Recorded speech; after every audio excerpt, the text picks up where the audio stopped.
Hi everyone. Today my presentation is talk about power of intangible resource of Netflix and Disney. Here is the content. I divided my presentation into four parts. The first part is talk about introduce. The second part is talk about the IP. The third part is talk about the comparison. The last part is talk about the suggestion for the two company. And the first part is the introduce. Like Disney is founded by 1923 by Walt Disney and Roy Disney. Began with like animation and characters like Mickey, Winnie, and so on. And they also have a transformation. We will talk about in the next part. And Netflix is started by the Reed Hastings in 1997, and the distributed media, so streaming innovation, both relied like heavily on imagination, but their paths are very different. The next part is talk about the IP. Why I choose IP for the intangible assets and say why IP important. I divide into four parts. The first part is like brand value and audience loyalty. Strong IPs like Star Wars, Marvel, Stranger Things are emotional assets that build a long-term fan bases. And these fans repeatedly consume Square's spin-off and the merchandise, generally continuous revenue and locking in user. And Disney excels at monetizing IPs across parks, toys, games, and the apparel.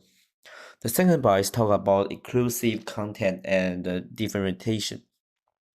In an area of like fierce streaming competition, owning proprietary IP ensures platform exclusivity. Disney Plus attracts subscribe by offering inclusive Marvel, Pixar, and Star Wars. And the Netflix is a clear rating is creation of like original IPs like the Witchers, the Bridgerton to reduce dependency on the external studios. And the third part is long-term accessitization. Unlike one-off content, IPs are intangible assets that can be repeatedly developed and monetized over many years. For example, like The Lion King, the first launched in 1994, but has continued to generate revenue though like live action remakes, and theater shows, sequels, and games is in 2027. And the last part is talk about global market expansion. And strong IPs carry cross-cultural appeal and help companies expand into global market.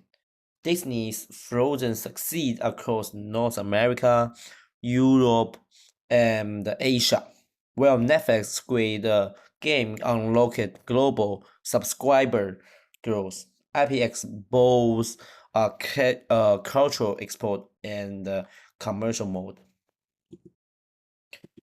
And part three is like we just talk about the difference between Disney and the Netflix. It's kind of different strategy between two company.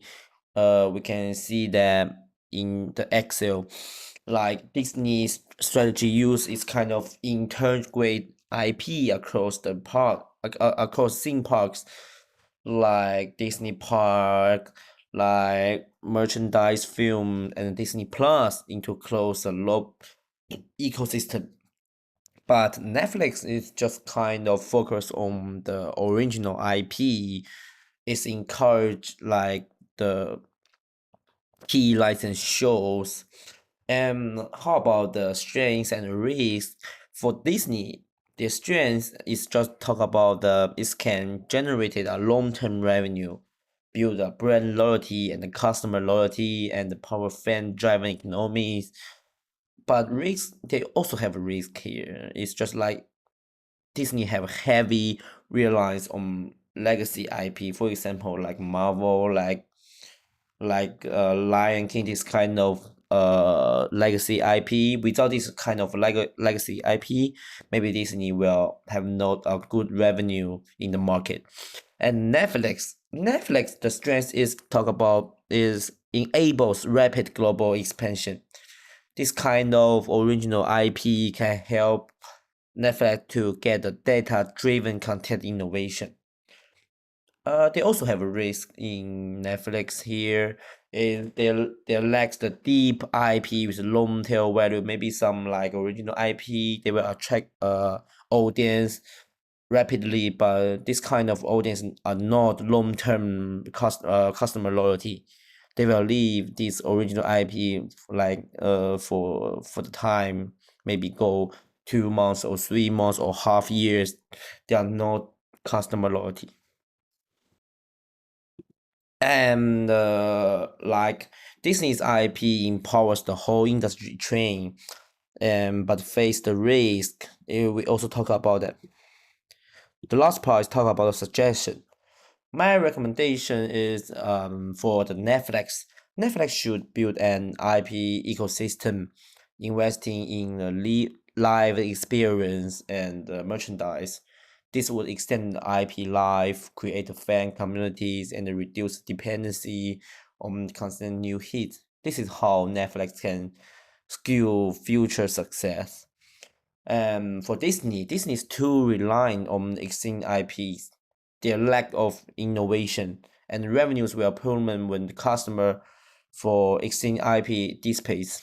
Disney should do the innovation and the development of emerging and original IPs as existing popular IP.